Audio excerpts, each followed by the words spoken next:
നമസ്കാരം, third eye ന്യൂസിലേക്ക് സ്വാഗതം. ഇനി വാട്സപ്പ് ഉപയോഗിക്കണമെങ്കിൽ സബ്സ്ക്രിപ്ഷൻ പ്ലാൻ എടുക്കണം. ഈ വാർത്ത നിങ്ങളും കേട്ട് കാണുമല്ലോ. എന്നാൽ ഇതിന് പിന്നിലെ യാഥാർത്ഥ്യം എന്താണെന്നാണ് ഇപ്പോൾ പലരും ചിന്തിക്കുന്നത്.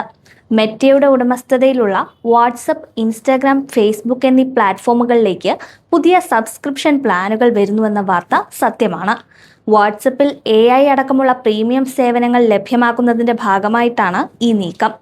നിലവിലെ സബ്സ്ക്രിപ്ഷൻ പ്ലാൻ പരീക്ഷണ ഘട്ടത്തിലാണ്.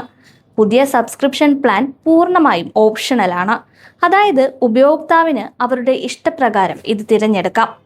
ചാറ്റിംഗ്, കോളിംഗ്, മീഡിയ ഷെയറിംഗ് തുടങ്ങിയ പ്രധാന ഫീച്ചറുകൾക്കൊന്നും യാതൊരു നിയന്ത്രണവും വരില്ല.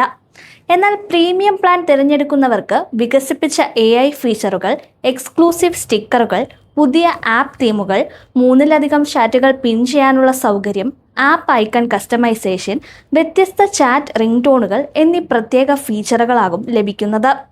അപ്പോൾ ഇനി നിങ്ങൾ ഫ്രീ വാട്സപ്പിൽ തന്നെ തുടരുമോ, അല്ലെങ്കിൽ പ്രീമിയം എക്സ്പീരിയൻസ് ഒന്ന് പരീക്ഷിച്ചു നോക്കുമോ?